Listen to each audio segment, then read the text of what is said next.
All right. Let's do one more example here. All right, for the example, let us find the asymptotes and relative extrema of the following function of x. And where f of x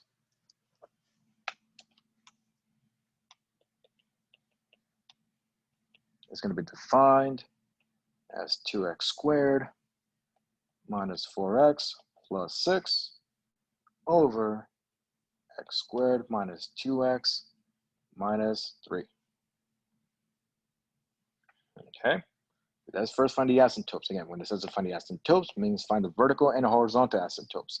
Let's start with the VA, the vertical ones. All right, so here we have f of x, which again we've defined here as 2x squared minus 4x plus 6 over x squared minus 2x minus 3. To find these vertical asymptotes, we gotta simplify our rational function if we're able to. Okay, so let's look at the top first. Here we have 2, 4, and 6. What do these three terms have in common? 2. So we're gonna have 2 times the parentheses, x squared minus 2x plus 3 all over. Let's factor this out while we're at it. X squared minus 2x minus 3. This is going to factor out into x minus 2. Actually, no.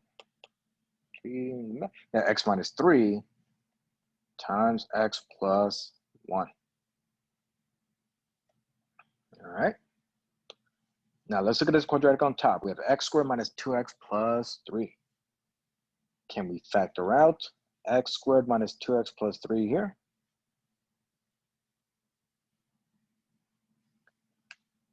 Can we find anything that will multiply to 3 here and add up to negative 2 in the middle? No. So here on the top, we have a prime polynomial, and it cannot be factored out. Which means then, if we cannot factor it out, then this function is already simplified. And now we have to do is figure out what's going to make the denominator equal to 0. So let's take the denominator here and set it equal to 0. So x minus 3 times x plus 1 equal to 0. Solve for x for each factor, which is going to give us x equals 3 and negative 1. So here we have found 2 vertical asymptotes. So we have 2 vertical asymptotes at x equals negative 1 and 3. So 2 vertical asymptotes for this function of x.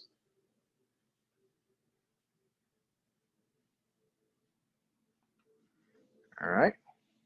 So now let's do the horizontal asymptotes. The HA. So again, to find the horizontal asymptote, it will be equivalent to find the limit as x goes to infinity for this function of x of 2x squared minus 4x plus 6 divided by x squared minus 2x minus 3. And to find the horizontal asymptotes, we have to divide each term on top and the bottom by the highest degree power of x in the denominator, which in this case is x squared. So we can divide each term on top by x squared. All right, so I'm going to skip a little steps here. So we're going to take the limit as x goes to infinity, 2x squared divided by x squared. The x squares will cancel out, leaving us with just 2 minus 4x divided by x squared. With one common factor of x, we can cancel out, leaving us with 4 over x. And then plus 6 over x squared divided by x divided by x squared, that's just going to be 1. 2x over x squared. Again, we cancel out one factor of x, leaving us with 2 over x. And then minus 3 over x squared. And applying the rules of limits, the limit of 2 as x goes to infinity is just going to be 2 minus 0 plus 0 over 1 minus 0 minus 0, leaving us with just 2 over 1, or in other words, 2, meaning we have 1 horizontal asymptote at y equals 2. So here we have found 3 asymptotes, 2 vertical ones at -1 and 3, and then a horizontal one at y equals 2. All right. So we're not finished just yet, because for this problem, we also want to find the relative extrema. So derivative time, which, all right, let's see how this goes. Okay, so probably need, I'm gonna do this new page. So again, our function of x is 2x squared minus 4x plus 6 over x squared minus 2x minus 3. All right, define our top and bottom function. So h of x will be 2x squared minus 4x plus 6. And then g of x will be x squared minus 2x minus 3. Find the derivative of each function. So h prime will be 4x minus 4. And then g prime will be 2x minus 2. Okay, and now the fun part. Setting up that quotient rule. So f prime of x is going to equal h prime, some parentheses, 4x minus 4 times all of g, which is x squared minus 2x minus 3 minus h, which was 2x squared, 2x squared minus 4x plus 6 times g prime, which was 2x minus 2, all over our denominator squared, x squared minus 2x minus 3 squared. Now what? So we can either distribute this whole thing out, combine like terms, or let's see if we can find some shortcuts here. All right, let's see what we can do. Here we have 4x minus 4. Notice these two terms have a 4 in common, so let's take that out. So we have 4 parentheses x minus 1 times x squared minus 2x minus 3 minus, let me move this to the front as well, 2x minus 2, what do these two have in common? A factor of 2. So minus 2 parentheses, and if we take out a 2 from these two terms, we're left with x minus 1 times this quadratic of 2x squared minus 4x plus 6, all over our denominator squared. I'm just going to say LCD for least common denominator. All right. So why did I do this? Why did I factor the 4 from this set? And why did I factor the 2 from here? Because now notice, what do we have in common between these two long terms? We have an x minus 1 in common. Okay. So now what we can do is take out an x minus 1 from this first term and x minus 1 from this second term. So let's factor that out. All right, so we're going to have x minus 1 on the outside. And then we're left here on the inside from this first term. If we take out x minus 1 from this first term, we're left with 4 and this quadratic here. It's going to be left with 4 times parentheses, x squared minus 2x minus 3. Okay, minus, if we take an x minus 1 from this second term, then we're left with 2 and this quadratic here. So minus 2 times 2x squared minus 4x plus 6. And again, all over our least common denominator. Okay. And now we have to do next is distribute these coefficients on the outside to each term on the respective quadratic here. So we're going to have x minus 1 on the outside, and then on the inside here, we're going to have distributing that 4, going to give us 4x squared minus 8x minus 24. Distributing that 2 to each term here, it's going to give us negative 2 times 2x squared, negative 4x squared, plus 8x. Again, don't forget, we have a negative in front of that too. So negative 2 times negative 4x gives us positive 8x. Then minus 12.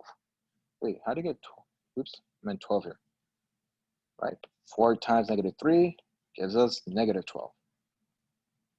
All right. And then negative 2 times positive 6, negative 12 as well.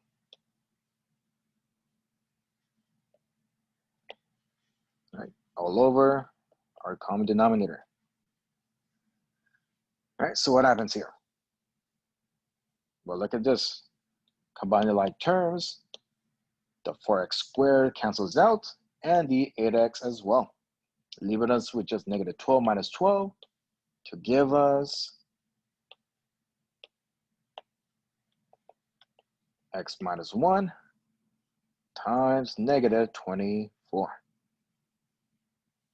over x squared minus 2x minus 3 squared, which recall from earlier in this example, that denominator of x squared minus 2x minus 3 factors out into x minus 3 times x plus 1. So let's rewrite this here, this first derivative.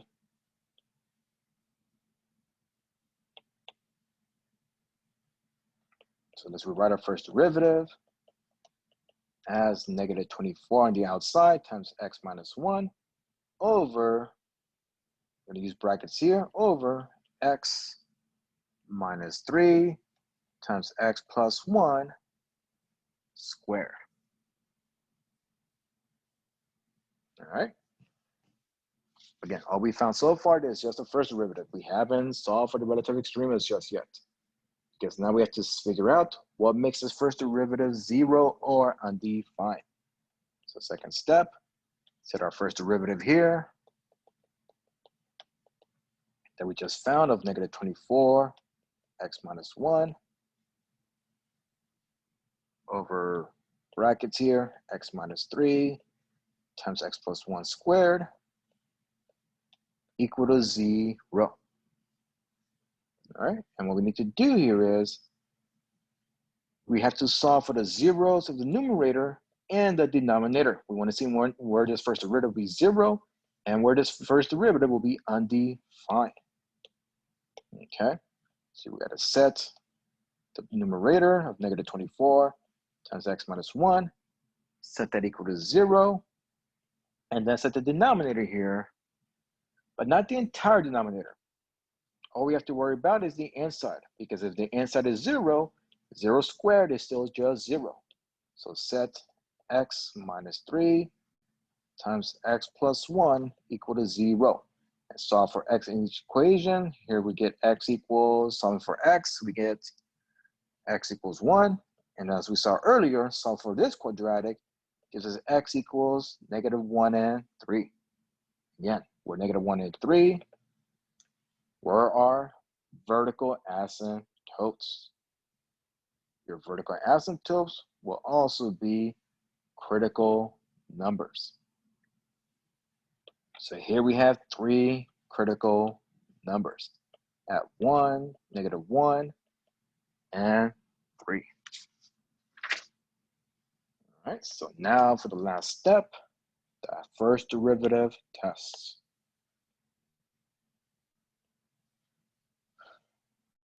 All right, so now our the first derivative test for the third step here.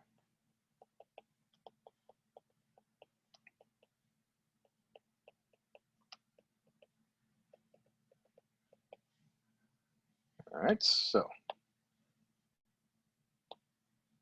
Let's draw our number line here. Draw three critical numbers, which we're at -1, 1, and 3. Pick, in this case, we're gonna have to pick 4 test points. So let's do -2, 0, 2, and 4. And in this case, if we plug in -1 into the first derivative, since -1 was a critical number that came from the denominator, then that means it will be undefined at -1, the first derivative. But if we plug in +1 into the first derivative, it's going to give us 0 because 1 came from the solution of the numerator. And then 3, since that came from the denominator, then if we evaluate our first derivative at 3, it will also be undefined. Okay, but let's find the values of our test points in our first derivative. So f prime at -2, f prime at 0, f prime at +2, and f prime at 4. And again, we're plugging these in into the first derivative.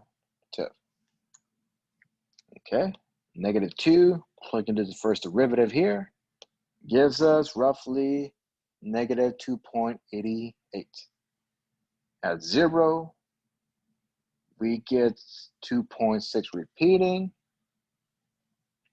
At +2, if we plug in +2 into this first derivative, it will also give us, or in this case, it will give us -2.6 repeating. And then at 4, we get -2.88. Okay, so what is this telling us here? So this is saying that our function, before it hits this first critical number, -1, since our slope is negative, that means our function is or actually that should be positive. Let me double check that. Yes, that should be positive 2.88. Let me fix that. Oops. F prime. That should be positive 2.88. There we go. All right, so our slope is positive before hitting that first critical number, which means our function is increasing before it reaches -1. And then since -1 came from the denominator, since -1 makes the first derivative undefined, then here we have a jump in our function. And after that jump, our slope is still positive, meaning our function is still increasing. But then it hits the second critical number at 1, where it flattens out. And then after that critical number at 1, since our test point resulted in a negative slope, that means after that critical number, our function comes down, decreases. And then it hits that third critical number at 3, in which we have another jump in our function. And after that jump, our function continues to decrease, since we have a negative slope at that test point. All right. So what does this mean then? What do we see? Well, based on what we have here then, since we have those changes of sign before and after -1, since it remains positive before and after the first critical number, then we have nothing at that vertical asymptote, at this first critical number. But at x equals 1, since we have a change in the sign of our slope from positive to negative, then that means at this point here, we have a relative, what type? What type of extrema do we have if the sign of the slope changes from positive to negative? If it's increasing, which is a high point, and then comes back down, we have a relative maximum at x equals 1. All right. And then before that third critical number, our slope is negative, but also remains negative after it, meaning we have no relative extrema at x equals 3.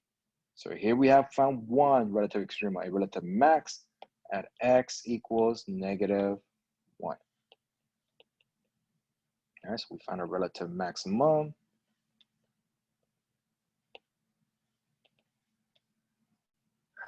at x equal +1. And to find the actual value of that maximum point, recall, we plug in that critical number into the original function, f of 1. And we plug in 1 into this original equation that we started off with. And if we plug in 1 into this equation, if we evaluate this function at 1, if we plug it in correctly, we get a value of -1. So our relative maximum is at 1, -1. Okay. So for this rational function that we found 3 asymptotes, 2 vertical ones at -1 and 3, which also happen to be our critical 2 of our critical numbers. And then we find a horizontal asymptote of y equals 2. And then through the first derivative, we find a relative maximum at 1, -1. Let's try to visualize this function in our calculators. Okay, so let me delete the previous one. Let's visualize this. All right, so here we had 2x² minus 4x plus 6, close parentheses, divided by x² minus 2x minus 3. All right. Let's set my windows here. I'll do a basic one, see how it looks like, the basic.